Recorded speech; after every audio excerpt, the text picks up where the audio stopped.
자, 시청자 여러분, 투자자용 화요일 증시라인 시작을 하겠습니다. 환절기입니다. 감기 조심하셔야 되고요. 여의도를 통해서 옵니다만은 아직 꽃망울이 터트려지진 않았습니다만 이제 불과 글쎄요 한 2주 정도 후면은 여의도의 윤중로에 벚꽃이 만개할 것 같은데요.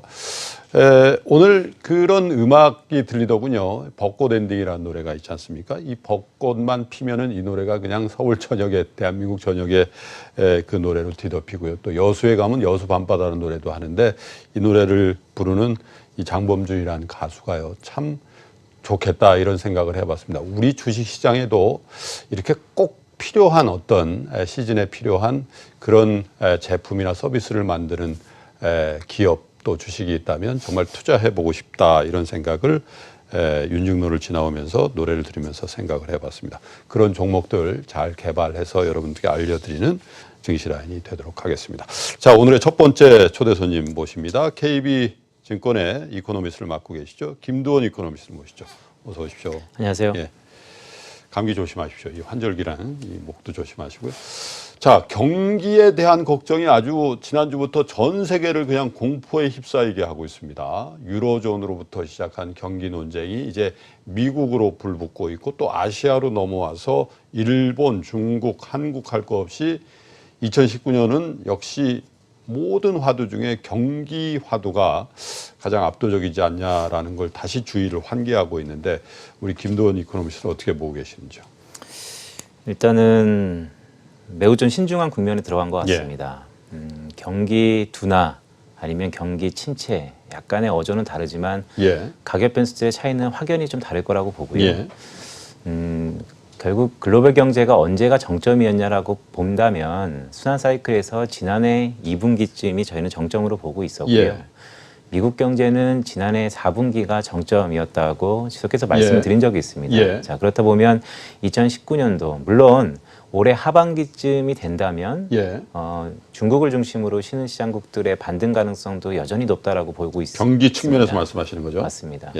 그런데 그 시간까지의 즉 지금 올 초부터 한 상반기 내내까지의 모든 흐름들이 주요 국가들 즉 유럽, 미국 더 나아가서 일본까지도 전부 둔화 사이클에 있다라는 측면이 말씀하신 것처럼 전 세계 아래 공포 즉 경기 리세션에 대한 공포가 있는 것도 사실입니다. 하지만 저희가 봤을 때는 조금 다른 듯한 느낌이 있는데요. 경기는 침체는 아니다라는 측면을 조금 말씀드리고 싶고요. 둔화 사이클에 있을지언정 하반기에 반등하는 국가에 대해서 지금은 공포감이 워낙 휩싸이다 보니까 조금 멀게만 느껴지지만 이럴 때일수록 좀 더 신중하게 그런 국가들을 중심으로 투자해 나가는 것도 어떻게 보면 좋은 타이밍에서 저희가 기회를 엿볼 수 있는 하나의 전략이 아닐까라고 보고 있습니다. 아니 그런데요. 어제도 이제 그런 경우를 이제 봤습니다만은 경기가 안 좋은 건 사실인데 투자는 멈추지 마라고 얘기들을 하신단 말이에요. 왜냐하면 섹터도 그렇고 지역도 그렇고 전체적인 경기 하락 국면에서도 도드라지는 데를 찾아야 된다. 근데 확률의 문제니까 차라리 경기가 하향 곡선을 긋고 반등할 때까지는 투자, 위험자산, 특별히 주식 투자를 좀 줄이거나 중지한 상태에서 좀 기다리는 게 좋지 않겠냐. 이런 생각도 많은 분들이 하는 것 같아요. 경기가 안 좋다는데 왜 투자를 계속하라 그러지? 이 질문에는 어떻게 답변하시겠어요? 일단은 뭐 그런 질문도 많이 받으세요. 그러니까 흔히 타이밍을 사는 부분하고 기회비용을 사는 부분입니다. 오늘도 뭐 지속해서 많이 말씀을 드리겠지만 저금리 국면, 즉 기회비용이 워낙 낮다라고 볼 수 있고요. 다만 이제 투자를 계속해야 한다는 것은 기본적으로 경기가 리세션은 아니다. 즉 우리가 지난 몇 년 동안의 경험이 있었죠. 10년 전에 2008년, 더 전에 90년대 후반. 그런 것처럼 급하게 글로벌 경기의 어쨌든 위험 선호를 전부 회수할 만한 그런 리세션을 저희가 산정하지 않고 있기 때문에 지금이 어떻게 보면 또 하나의 기회일 수 있다라는 말씀을 다시 한번 말씀드리지만 지금 같은 국면에서 조금 온도차가 있게 느껴지시겠지만 이럴 때일수록 역발상적인 조금 전환이 필요하다라고 말씀을 드립니다. 자, 경기가 안 좋음에도 불구하고 희망을 좀 가지자고 하는 것은 뭔가 경기 안 좋은 거에 대한 역작용, 이 경기를 살리려는 어떤 작용이 유효할 것이다 이렇게 보시는 시각인데 그렇다면 최근에 연준의 스탠스 뭐 이런 것들로 인한 어떤 금융 환경을 좀 개선시키고 그로 인해서 경기가 살아나는 그 국면을 머지않아 우리가 보게 될 것이다. 그런 전제가 있는 거죠. 그렇죠. 어떻게 보면 지난 여러 가지 위기 예. 아니면 리세션의 상황들과 예. 지금이 같은 부분도 있고요. 다른 부분도 있습니다. 예. 저희는 다른 쪽에 조금 집중을 하고 있는데요. 예. 인플레이션 압력이 워낙 낮기 때문에 최근에 연준을 비롯해서 그전에는 ECB도 먼저 움직였고요.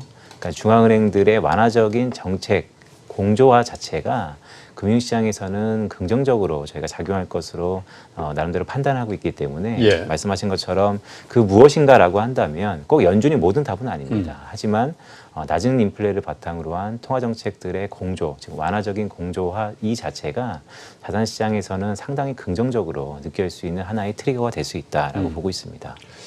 무어 연준 이사 지명자가 연준 금리 인상은 실수라는 얘기를 했군요. 예, 연준 이사라는 자리는 굉장히 중요한 자리죠. 임기도 굉장히 길고. 그런데 연준이 작년에 4번 금리 인상을 했지 않습니까? 근데 실수를 했다라고 물론 개인적인 의견입니다. 그리고 우리 금융통화위원들과는 달리 미국의 연준 이사나 지역 연은 총재들은 언론에 자유롭게, 물론 우리가 자유가 없는 건 아닙니다만 굉장히 활발하게 코멘트를 하는데 저런 얘기를 한다는 것 자체는 전반적으로 보면 경기가 금리를 인상할 정도로 좋지 않았는데 너무 많이 했구나, 급하게 했구나, 그런 반성론이 일각에서 있다는 얘기인데, 그래서 한번 이렇게 여쭤보겠습니다. 금융시장 또 연준이라든지 중앙은행에서 이 경기를 살리는 노력을 한다. 그렇다 하더라도 경기 사이클의 어떤 궤적이 아니라 더 급하게 안 좋은, 그러니까 리세션에 대한 공포가 있다면 이 대책은 항상 뒷북을 쳐왔기 때문에 일단 거친 하락세, 그게 주식시장이든 다른 금융시장의 섹터건 간에 그런 걸 경험한 이후에 제대로 된 경기의 반등 또 거기에 선행해서 주식시장의 반등이 있는 거 아닌가. 이 정도 가지고 괜찮을까, 이런 두려움도 있는 것 같습니다. 일단은 내려가는 폭에서의 우려감은 좀 더 과한 측면이 분명히 있습니다. 예. 지금은 말씀하신 것처럼 내려가기 급한데 반등을 얘기하는 게 다소 조금 멀게만 느껴질 수 있다 하더라도 기본적으로 심리적인 어떻게 보면 쏠림이 있었다라고 저희는 보고 있고요. 저희가 생각했을 경우에는 연준도 그렇지만 그 앞단에서 유럽도 저희가 예상했던 것보다는 확실히 빨리 움직인 감이 있습니다. 연준의 스탠스를 최근에 놓고 본다면 마치 경기에 당장이라도 리세션을 어느 정도 염두한 듯한 스탠스를 보인다라고 저희는 판단할 수 있을 정도로 완화적으로 바뀌었는데요. 그런 것처럼 보다 이전의 학습 효과겠죠. 발빠른 대처가 이번에는 분명 자산시장에서는 어느 정도 심리적인 부분의 지표들로 우선적으로 반등 가능성이 매우 높아질 것이다라고 저희는 기대하고 있습니다. 그렇게 하면서 주식시장은 선반영할 것이다, 이렇게 보시는 거네요.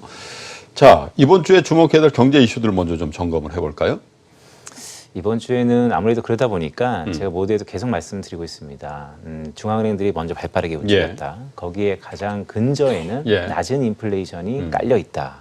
자, 그걸 확인할 수 있는 경제 지표가 하나 나옵니다. 미국의 경제를 100으로 봤을 때 3분의 2가 가계 소비 경제입니다. 소비의 물가를 트래킹할 수 있는 PCE 물가 지표가 이번 주에 발표되고요. 1월 달 지표입니다. 자, 그게 어느 정도 수준이 나올까? 보통 기본적으로 유가도 엽기저가 있기 때문에 완만한 하락세가 컨센서스로 형성돼 있지만 자칫 여기서 오버슈팅 한다거나 그렇다면 금융시장에는 다시 한번 충격이 있을 것 같고요. 하지만 지금의 컨센서스대로 안정된 하향이 지어진다면 오늘 계속해서 말씀드리는 연준의 완화적인 스탠스를 어느 정도 지지할 수 있는 물가 지표다라고 저희는 확인할 수 있을 것 같고요. 더 나아가서 결국 경기 그러면 미국을 봐야 되는데 미국의 중심적인 경기는 소매 판매입니다. 최근에 12월 달 지난해 아니면 올해 1월 달 소매 판매가 안 좋았다가 급락하고 급등하는 여러 가지 변동성이 컸었는데 이번 2월 달 지표가 어떻게 나오는지에 따라서 앞단에서는 물가, 뒷단에서는 미국의 경기를 트래킹할 수 있는 이 두 가지 지표가 꽤 중요한 시국에 있다라고 보고 있습니다. PCE 물가라는 거는 그 가격 변동성이 큰 농산물이라든지 뭐 에너지 가격 이런 것들은 빼고 보는 거죠? PC가 두 가지가 나옵니다. 예. 말씀하신 것처럼 헤드라인은 이미 유가라든지 예. 농수산물이 다 포함되어 있고요. 예. 그 안에서 농수산물과 에너지 가격을 제외한 핵심 PC 물가라는 예. 코어 PC가 발표됩니다. 같이 발표되나요? 그렇죠. 같이 그렇군요. 발표되고요. 조금 특이한 것은 우리 흔히 물가지표 그러면 소비자 물가 지수, 즉 CPI를 많이 생각을 하시는데 미국은 미 연준이 기본적으로 통화 정책을 어느 정도 정할 때 PC 물가 자체를 기준으로 보기 때문에 저희가 예. 집중한다라고 할 수 있겠고요. 소비자 물가와 PC 물가는 많은 다른 부분도 있고 비슷한 점도 있지만 가장 크게 다른 것은 안에 구성 항목이 좀 다릅니다. 네.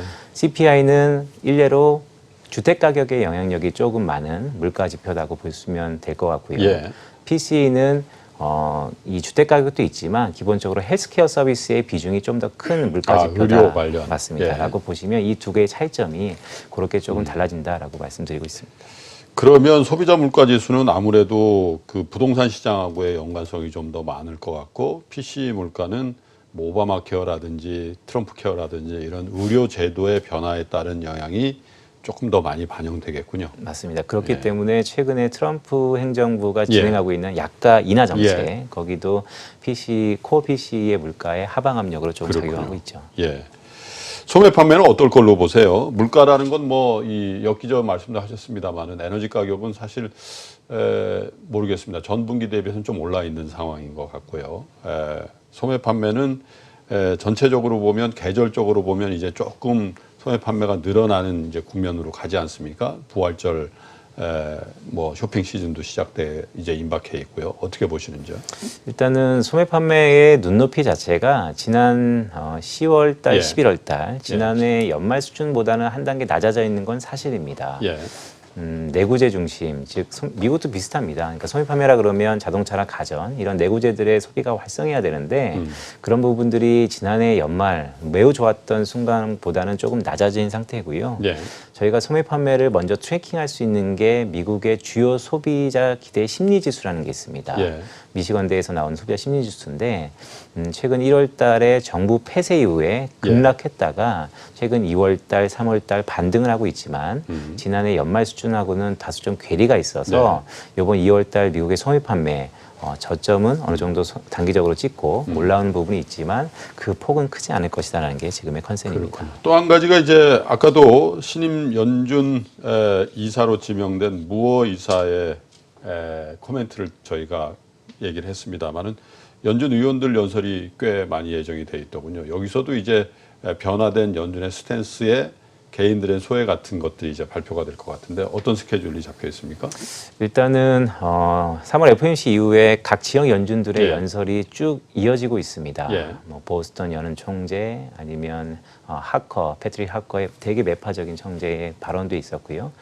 완화적인 스탠스를 보이는 연준 위원들은 더 오히려 금리 인하까지 해야 된다라고 목소리를 높이고 있는 반면 샌프란시스코 연준 총재 같은 경우는 아직까지도 금리 인상 기대를 조금 가져가야 된다. 아직까지 경기 침체는 좀 과하다라는 측의 어느 정도 연설이 있고요. 자, 이 모든 것들이 한국 시각으로 3월 10일에는 3월 FOMC 의사록이 발표됩니다. 그렇죠. 네, 그때는 전부 다 저희가 확인할 수 있을지. 4월 10일이죠. 네, 4월 10일입니다. 네, 그때는 다 확인할 수 있겠지만 그 전까지 한 2주 정도 시간에는 이런 연설, 의원들의 연설에 따라서 가격 변수들이 특히 반응할 수 있는 국면에 들어갔다라고 보고 있습니다. 그렇군요.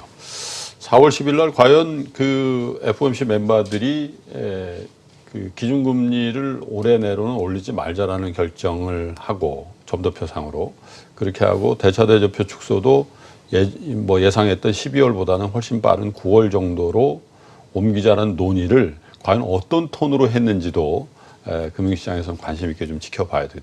이제 일방적인 그런 완화적인 스탠스가 지배를 했던지 아니면 점도표에서 비교적 많은 분들이 동결을 얘기를 했지만 그럼에도 불구하고 소수파들이 굉장히 강하게 저항을 했는지에 대해서도 알 수 있는 대목일 것 같은데요. 그러면서도 사실은 이제 4월이 다가오면 정말 중요한 이벤트, 이게 뭐 4월에 종결이 됐는지는 잘 모르겠습니다만 어쨌든 협상 기한도 이제 다가오고 있기 때문에 미중 무역 분쟁도 굉장히 큰 역할을 할 것 같아요. 금융시장에 호재든 악재든 간에 어떻게들 전망을 하시는지요? KB증권에서는? 일단은 미중은 지난해하고 올해가 확실히 다른 것 같습니다. 예. 스몰 딜 가능성을 매우 높게 기본 베이스 시나리오로 깔고 있고요. 예. 다만 투자자 입장에서는 올해 상반기 내에 관세 부과 우려는 조금 수면 아래로 내려갔다라고 보고 있습니다. 지난해 7월 달부터 양국이 고율 관세를 부과했는데 예. 그거에 대한 우려가 경제 지표에 나타났고 최근에 경기의 리세션도 어떻게 보면 관세 부과 즉 미중 무역의 분쟁 자체가 트리거가 된 것은 저희가 어떤 자명한 사실이다라고 할 수 있겠습니다. 예. 자, 이번 전망은 이렇습니다. 기본적으로 미중 간의 무역 분쟁은 패권 경쟁이라는 것을 기본적으로 깔고 있습니다. 예. 자, 패권이 어느 정도 갈라서기 전까지는 많은 시간이 필요하다라고 할 수 있겠고요. 예. 다만 최근에 실무적으로 논의되는 여러 가지 사항들을 보면 예. 구조적으로 어려운 부분, 즉 단기간에 해결이 어려운 지적재산권의 강화라든지 예. 아니면 규제 개혁의 이러한 제반 형성 같은 것들은 예. 기본적으로 단기간에는 조금 어려울 것 같습니다. 다만 농수산물 수입 확대라든지 아니면 환율의 개입에 대해서 어느 정도 서로의 양보를 이끌어낸다는 예. 이러한 단기적인 부분은 또 해결이 가능한 부분이고요. 예. 그렇기 때문에 구조적으로 어려운 부분과 단기적으로 가능한 부분이 상충돼 있다. 같이 논의되고 있다는 측면에서 서로 간의 기브 앤 테이크, 즉 스몰 딜 가능성을 조금 높게 보고 있고요. 특히 4월 달은 조금 중요한 게 저희가 많이 잊혀진 듯한 이벤트지만 4월 15일 전후로는 환율 보고서라는 그렇죠. 게 있습니다. 잊어버리고 있었네요. 네, 맞습니다. 예. 근데 이번에 논의되는 것들이 미중 간의 위안화 관련돼서 논의가 좀 되고 있거든요. 예. 그동안 미국 재무부가 얘기하는 세 가지 기준에 따라서는 중국이 환율 조작구로 걸릴 가능성은 거의 없어 보입니다. 예. 하지만 시기적으로 미중 협상이 다시 재개되고 있고 그런 논의의 끝자락에서는 위안화가 논의되고 있다는 측면에서 이번에 환율 보고서는 조금 타이밍상 좀 중요할 수 있다라고 말씀드립니다.